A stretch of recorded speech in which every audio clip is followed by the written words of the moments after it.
Hello guys! Pag-uusapan naman natin ngayon yung doors and windows. Noong nakaraan, dun sa part 1 natin, ang pinag-usapan natin doon ay yung pag-aayos ng ating working space, ng layer, tsaka yung kung paano gumawa ng floor, ng walls. Ito yung ang ginagawa natin ngayon ay yung ating simple lang na floor plan. So, mayroon na tayong mga walls. So, ang kailangan na lang natin lagay yung mga doors and windows. Ngayon, bago yon, kailangan muna natin na i-break yung walls. Paano i-break ang walls? Ngayon, bubutasin natin kung saan natin nilalagay yung i-break natin dito sa part na to. So, kasi nandiyan dyan yung ating bintana, halimbawa, para mailagay natin yung windows natin. Okay? So, let's go. Okay? First, line. Dito sa line natin, from midpoint, siyempre dapat naka-center tayo. Pwede natin yung guhitan. Ngayon, i-offset na lang natin siya. Okay? Yan yung center ng ating bintana. So, ang width ng ating bintana ay, let's say, 1.2 meters. So, kailangan i-offset na lang natin siya ng 2.6. 0.6, then 0.6 din sa kanila. So, yan. Meron na tayong, ito yung part na i-break natin. Okay? Yan yung nandiyan ba sa line na yan, yung ating bintana. So, kailangan natin siya umuwi. Lahat yan, kailangan natin gawan ng ganun. So, para gawin natin yan, copy na lang natin yan. So, copy, CO, enter. Doon sa midpoint natin, lagyan natin. Dito sa susunod na kwarto. So, hanapin natin midpoint. Yan, midpoint. So, ganun din dito. Midpoint. Okay? Then, ito, dalawang CR. Pwede na rin natin niyang gawan. So, line ulit.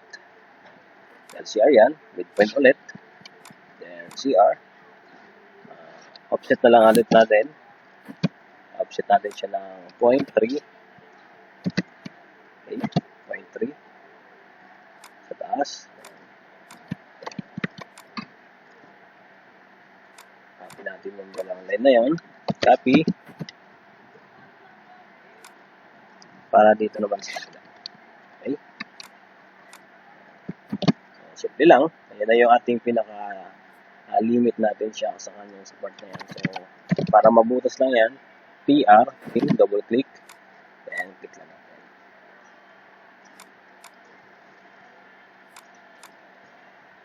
Okay. So, yan, sa part na yan, nandiyan yung ating mga bintana, windows.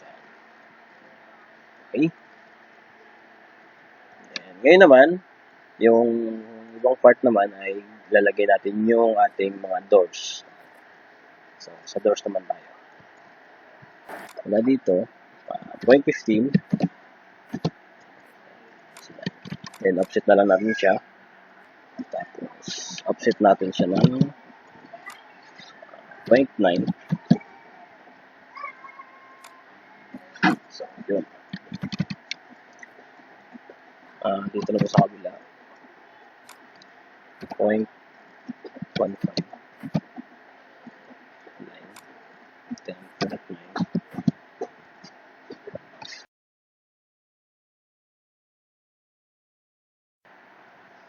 So, ayan.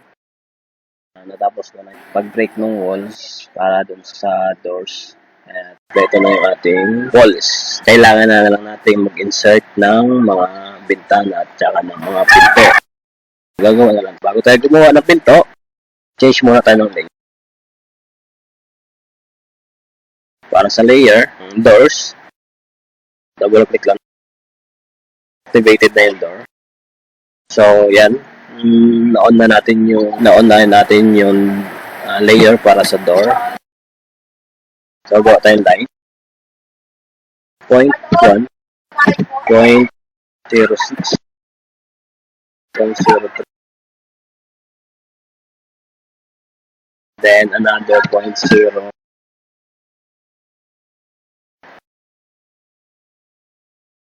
For the next attend line, 0.9.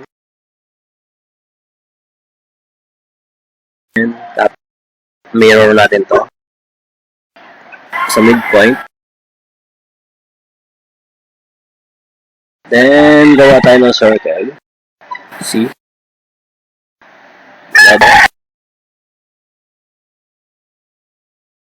Then, gawa tayo ng line again. Offset natin siya ng 0.105.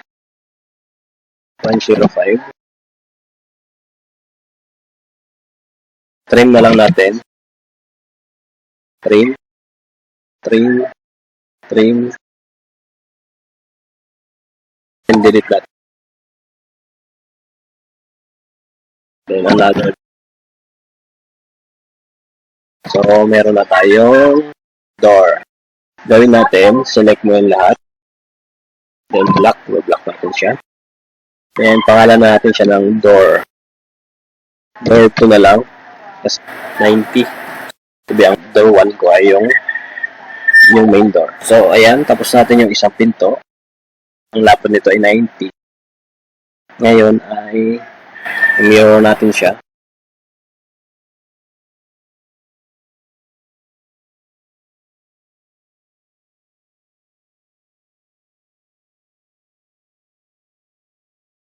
Mirror natin siya.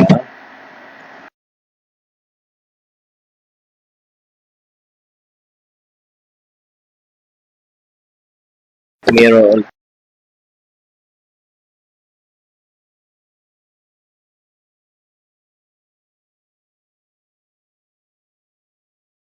Copy mo yung lahat. Kasi meron ko tayong iba-ibang klase ng mga pinto. So, precision kasi. Mula dito. Ito ba dyan? Select mo. RO. And click mo lang sa base.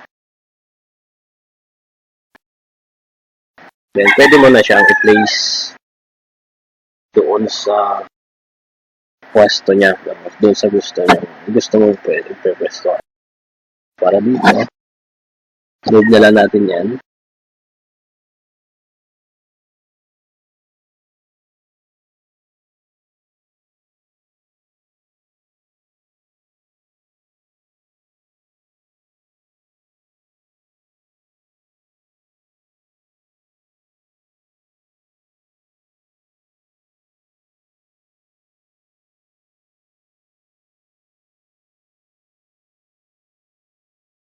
Point 0.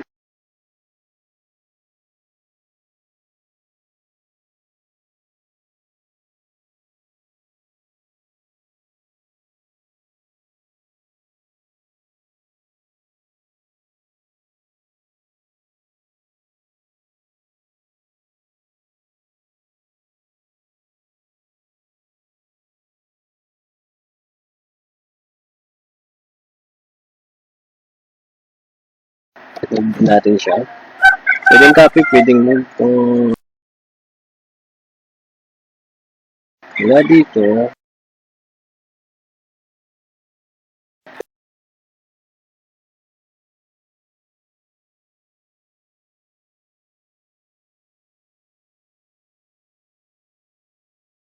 move nyo lang yung move copy, mas madali. So, di ba, napakadali kung meron na tayong iba-ibang klase ng doors. So, mas madali mo na siya. Kung makapansin nyo, yung nilagay natin dito ay 90 lang kasi itong width nito ay ang ating Windows 100. So, yan, gagawa tayo ng isang pinto na para doon sa main door natin.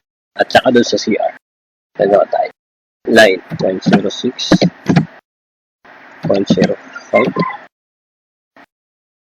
0.03.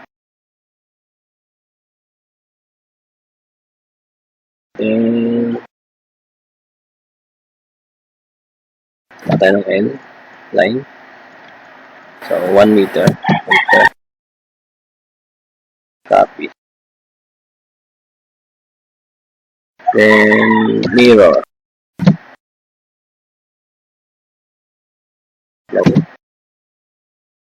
Copy rin. Copy. Then, move natin. 0.3 para sa CR.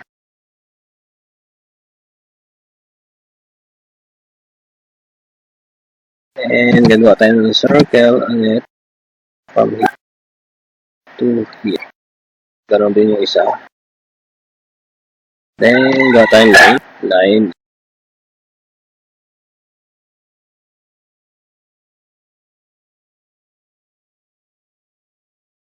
.05. Then, copy natin to.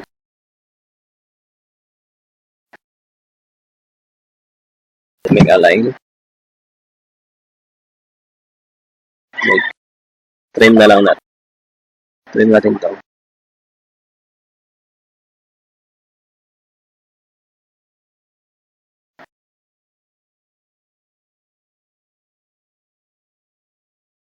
Meron tayong para sa main door at saka doon sa CR.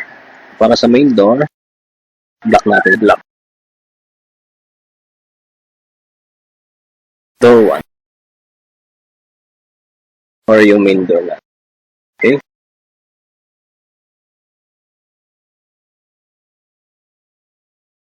Then, move natin siya.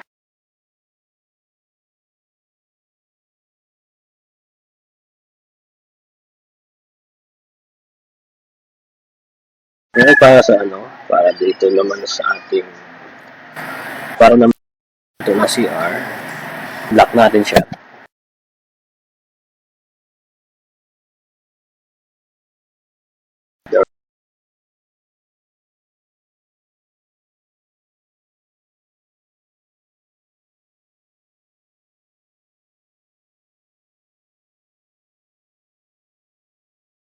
I-mirror natin.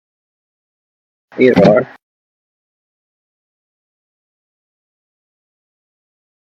Ito ay i-rotate na natin siya.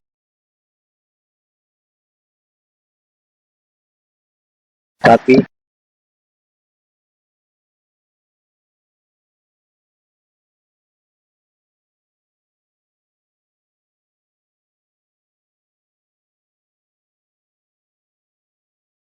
And ito, mirror na lang natin.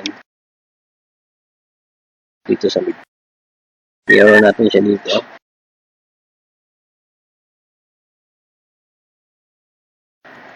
Kompleto na yung ating mga pinto. So, ayun. Ganun lang. Kasi gumawa ng mga pinto. Next natin ay yung ating namang mga bintana. Siguro doon na lang yan sa part 3 ng ating video para hindi masyadong mahaba. Ngayon, dito sa part 2, natutunan natin kung paano mag-break ng walls, gumawa ng pinto.